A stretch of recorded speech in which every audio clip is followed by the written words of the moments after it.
शुक्रिया विकास।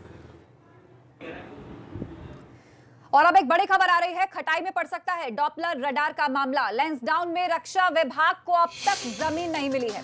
पृथ्वी विज्ञान मंत्रालय के संयुक्त सचिव ने इसको लेकर एक पत्र भी लिखा था। और आपको बता दें, विपिन चंद्र ने डीजी रक्षा संपदा को 26 अगस्त को ये चिट्ठी लिखी थी। 1 साल से रक्षा विभाग में लटकी हुई है एनओसी, नो ऑब्जेक्शन सर्टिफिकेट नहीं मिला है। पिछले 1 दशक से लंबित है ये योजना। आपदा के लिहाज से काफी अहम है ये डॉपलर रडार, लेकिन ये लगेगा कैसे? 1 साल से रक्षा विभाग में एनओसी जो है वो लटकी हुई है। इसके लिए बाकायदा चिट्ठी भी लिखी जा चुकी है। अजीत राठी हमारे ब्यूरो चीफ फोन लाइन पर जुड़ गए हैं। अजीत, आपदा के लिहाज से काफी अहम है डॉपलर रडार, और 1 नहीं 2 नहीं 10 साल से ये मामला अटका हुआ है और अब भी एनओसी का अता पता नहीं है। आता देखिए, जिस तरह की उत्तराखंड की टोपोग्राफी है, जिस तरह से यहाँ डिजास्टर आता है, जिस तरह से मौसम खराब रहता है, जिससे ज्यादा बारिश होती है, लैंडस्लाइड होते हैं, रास्ते बंद होते हैं, और पिछले 1 दशक में 2-3 बड़े डिजास्टर यहाँ आ चुके हैं। तो जब 2010 में एक डिजास्टर आया था तो उसी समय ये तय हुआ था कि यहाँ पर 3 डॉपलर रडार लगाए जाएंगे। एक नैनीताल था, एक लैंसडाउन था और एक मसूरी। लेकिन बहुत दिनों तक ये मामला खटाई में पड़ता रहा। तो अभी एक चिट्ठी आप ये देख भी रहे होंगे कि जो पृथ्वी विज्ञान मंत्रालय के संयुक्त सचिव ने डीजी रक्षा संपदा को लिखी है, और उन्होंने कहा कि कहीं काफी दिन से ये एक एनओसी हमें नहीं मिल पा रही है, जिस वजह से ये डॉपलर रडार नहीं लग रहे हैं। डॉपलर रडार का मतलब ये होता है, अगर वो रडार यहाँ पर लग जाता है जी, तो जैसा डिजास्टर केदारनाथ में आया या जैसा 2010 में आया था, तो उस ऐसे डिजास्टर को लेकर के वो पहले ही उसका अर्ली वार्निंग सिस्टम उसमें होता है, उसमें बहुत हाई तकनीक होती है, तो वो आपको चेता सकता है कि ऐसा कोई आपदा, ऐसी कोई दैवीय आपदा आने वाली है। अब चूंकि उत्तराखंड की तरफ से भी इस मामले को लेकर वहाँ बहुत ज्यादा पैरवी नहीं की गई और रक्षा संपदा विभाग ने भी कोई इसकी सुध नहीं ली, तो इस वजह से ये सारा मामला खटाई में पड़ता नजर आ रहा है, जो कि उत्तराखंड के लिए बेहद जरूरी है। और यहाँ हालात बहुत नाजुक हर प्रताप में हो जाते हैं। जी वाकई में, और हमने देखा भी है पूर्व में जो त्रासदियां आई हैं, यदि ऐसी ही त्रासदियों का पहले से पता चलेगा तो राज्य के लिए ये कितना अच्छा होगा। पर दुर्भाग्यवश सालों साल बीतते जा रहे हैं और अभी तक ये मामला प्रक्रियाओं में फंसा है। बहुत बहुत शुक्रिया जी जानकारी के लिए।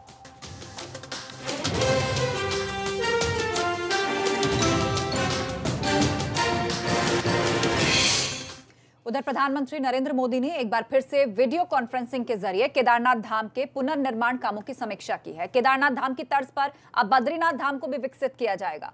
पीएम नरेंद्र मोदी के सामने अधिकारियों ने वीडियो कॉन्फ्रेंसिंग के जरिए बद्रीनाथ धाम के मास्टर प्लान का भी प्रेजेंटेशन दिया और अधिकारियों ने पीएम को केदारनाथ धाम पुनर्निर्माण कार्यों की प्रगति की जानकारी भी दी। पीएम ने अधिकारियों को निर्देश दिए कि बद्रीनाथ धाम के मास्टर प्लान में इस बात का खास ध्यान रखा जाए कि वहां का पौराणिक और आध्यात्मिक महत्व बना रहे। पीएम मोदी ने अधिकारियों को सुझाव भी दिए कि बद्रीनाथ में होम स्टे भी विकसित किए जा सकते हैं। साथ ही नजदीकी आध्यात्मिक स्थलों को भी बद्रीनाथ धाम से जोड़ा जा सकता है। उन्होंने ये भी कहा कि बद्रीनाथ धाम के प्रवेश स्थल पर विशेष लाइटिंग की व्यवस्था हो जो आध्यात्मिक वातावरण के अनुरूप हो। केदारनाथ जी के साथ में जो विशेष बद्रीनाथ जी का जो मास्टर प्लान तैयार किया गया है, उस मास्टर प्लान को माननीय प्रधानमंत्री जी के सम्मुख रखा गया है कि बद्रीनाथ जी का कैसे योजित तरीके से उसका विकास किया जाए, ताकि तमाम जो पर्यटकों की संख्या, जो हमारे श्रद्धालुओं की संख्या वहाँ पर बढ़ रही है, वो उनको वहाँ पर सुविधा उपलब्ध हो सके।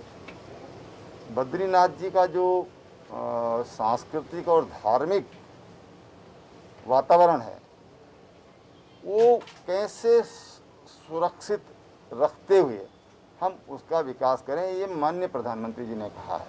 तो वहाँ की जो स्पिरिचुअलिटी है वो बिल्कुल अक्षुण्ण रहे, उसको और ताकत मिले। केदारनाथ बद्रीनाथ जी से लगभग 1000 फीट की अधिक ऊंचाई पर है। जिस तरह से वहाँ पर हमने 12 महीने काम किया है, हमारे चाहे अधिकारी हों चाहे हमारे श्रमिक हों, उन्होंने वहाँ पर 12 महीने बर्फ़ के बीच में भी काम किया है। तो बद्रीनाथ जी में भी हम विशेष अनुमति दे करके, और हम चाहेंगे कि एक काम हम जल्दी से जल्दी करें। विधानसभा के मानसून सत्र को लेकर विधानसभा अध्यक्ष के साथ मुख्यमंत्री त्रिवेंद्र सिंह रावत ने विधानसभा मंडप का निरीक्षण किया। इस दौरान कोरोना वायरस महामारी के बीच सोशल डिस्टेंसिंग के साथ विधायकों के बैठने को लेकर इंतजाम को परखा। विधानसभा अध्यक्ष प्रेमचंद अग्रवाल का कहना है कि सत्र से पहले विधायकों के कोरोना वायरस टेस्ट भी कराए जाएंगे और नेगेटिव पाए जाने के बाद ही विधायकों को सत्र में एंट्री दी जाएगी। साथ ही 3 जगहों पर विधायकों के हाथ सैनिटाइज कराए जाएंगे, जबकि विधायकों के साथ किसी भी दूसरे व्यक्ति की एंट्री विधानसभा में नहीं होने दी जाएगी। 65 साल से ऊपर के माननीय विधायकगण हैं, उनसे विशेष आग्रह हम लोग कर रहे हैं कि यदि इस प्रकार की वर्चुअल जुड़ने की व्यवस्था बहुत मुकम्मल हम लोग कर रहे हैं, इसलिए किसी को दिक्कत नहीं होगी। वो उनका सवाल भी यदि उन्होंने कोई बात भी रखनी है या उठानी है और इधर से पीठ से भी कोई बात उनके द्वारा उनको कही जानी है, वो सारी व्यवस्था बहुत मुकम्मल हो रही है। इसलिए मुझे लगता है कि माननीय सदस्यगण मुझे या हमारे विधानसभा को सहयोग करेंगे, ऐसा मैं उम्मीद कर रहा हूँ। उत्तराखंड के सरकारी अस्पतालों में हालात इतने खराब हैं कि डॉक्टर्स नियम कायदों के नाम पर सिर्फ मनमानी करते दिख रहे हैं।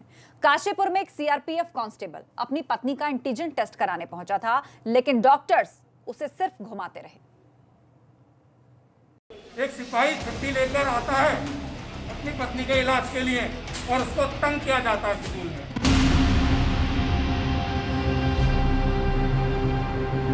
यह उस सिपाही का दर्द है जो अपनी पत्नी के इलाज के लिए काशीपुर के सरकारी अस्पताल के चक्कर काटता रहा, मगर डॉक्टरों ने उसकी एक नहीं सुनी।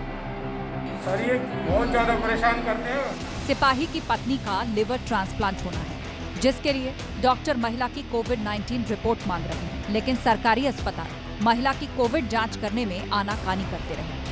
इनका कल लीवर ट्रांसप्लांट होना है, डॉक्टरों ने सबने अप्रूवल दे दिया है। कल इनको हॉस्पिटल में बुलाया है और हॉस्पिटल में जाने से पहले वो लोग कोविड-19 का रैपिड टेस्ट की रिपोर्ट मांगते हैं। उस रैपिड टेस्ट को कराने के लिए मैं सरकारी अस्पताल काशीपुर में गया तो वहाँ मुझसे बोला गया यहाँ पे हम नहीं करेंगे, प्राइवेट लैब में जाइए।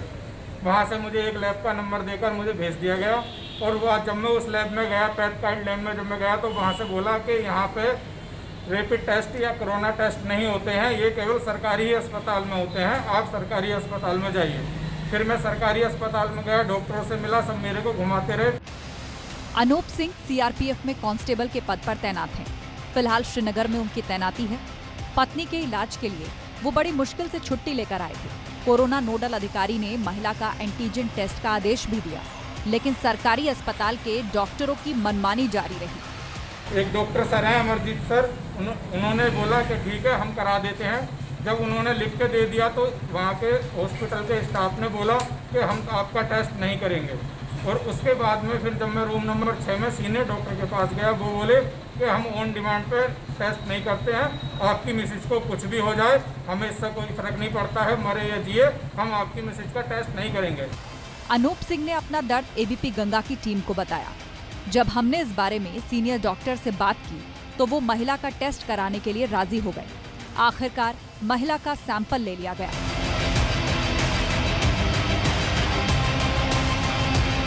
उत्तराखंड की त्रिवेंद्र रावत सरकार स्वास्थ्य सेवाओं को बेहतर बता रही है, मगर हालात एकदम खराब हैं।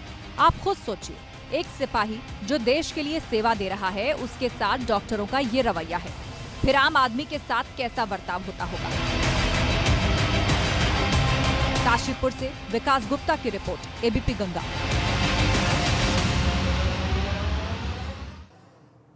अल्मोड़ा में एबीपी गंगा की खबर का असर हुआ है। बेस अस्पताल की वायरल वीडियो की खबर देखने के बाद एसडीएम अस्पताल का निरीक्षण करने पहुंचे।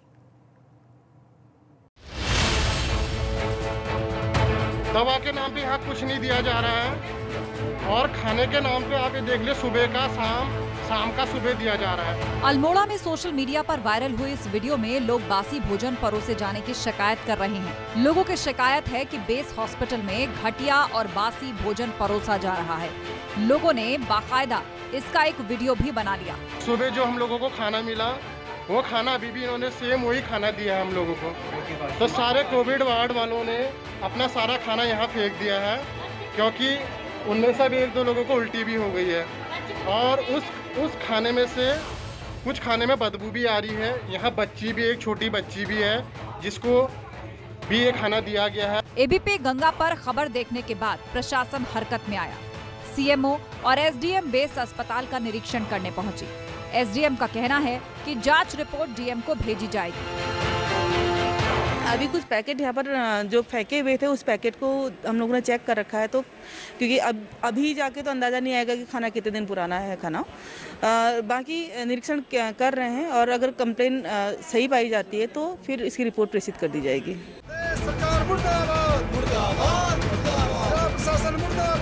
मामला इतना तूल पकड़ गया कि इसे लेकर कांग्रेस सड़क पर उतर आई। कांग्रेसी कार्यकर्ताओं ने कलेक्ट्रेट पर प्रदर्शन किया। जहां एक तरफ प्रदेश सरकार और केंद्र सरकार कहती है कि बहुत ज़्यादा खर्चा और मरीजों कोविड मरीजों पर किया जा रहा है, उसके बावजूद भी इनकी व्यवस्था ठीक नहीं हो रही है। हमारी मांग है इसकी जांच की जाए और इनको समुचित व्यवस्था जो मरीज हैं, संक्रमित मरीज हैं, उनके लिए की जाए। अब बड़ा सवाल ये है कि क्या सरकारी अस्पताल में व्यवस्थाएं वाकई इतनी खराब हैं कि लोगों को वीडियो बनाकर ये खामियां उजागर करनी पड़ रही हैं? क्या प्रदेश सरकार और प्रशासन के दावे केवल हवाई हैं? अल्मोड़ा से निर्मल उप्रेती की रिपोर्ट, एबीपी गुजरात।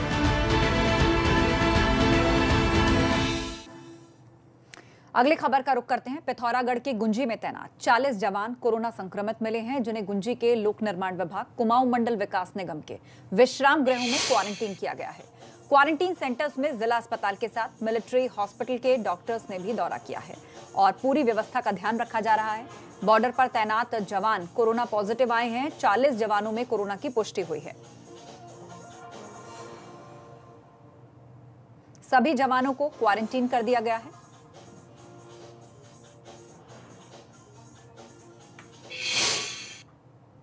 सचिवालय संघ के अध्यक्ष दीपक जोशी के खिलाफ चल रही जांच को लेकर कर्मचारियों में आक्रोश बढ़ता जा रहा है। सचिवालय संघ के अध्यक्ष दीपक जोशी का कहना है कि 10 सितंबर को अपर मुख्य सचिव राधा रतूड़ी के कार्यालय के बाहर धरना प्रदर्शन किया जाएगा। उनका कहना है कि जिस तरह से शासन ने उनके खिलाफ अपर सचिव गृह से जांच कराने के आदेश दिए हैं, इससे कर्मचारी आक्रोशित हैं। हड़ताली प्रदेश का तमगा जो ये सरकार बनाते जा रही है, कर्मचारी कहीं ना कहीं उसमें पिस रहा है। हम लोग चाहेंगे कि जब तक ये जांच वापस नहीं होती, निरर्थक आदेश वापस नहीं होते, तब तक हमारा ये आंदोलन चलता रहेगा।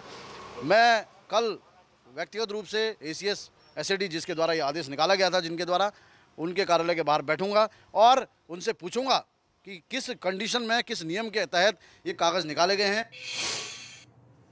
रुद्रप्रयाग की डीएम वंदना सिंह फसल की कटाई करती नजर आई। डीएम वंदना गडमिल गांव पहुंची, जहां वो गांव के किसान के खेत में जा पहुंची और उनके साथ धान की फसल की कटाई की। डीएम ने 30 वर्ग मीटर क्षेत्रफल में धान की कटाई की, जिसमें 5 किलो 100 ग्राम धान निकला।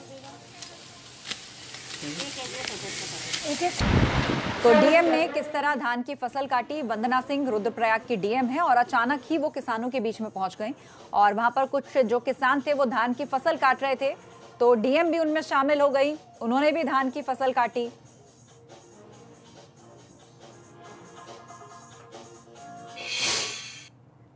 वक्त हो गया एक ब्रेक का।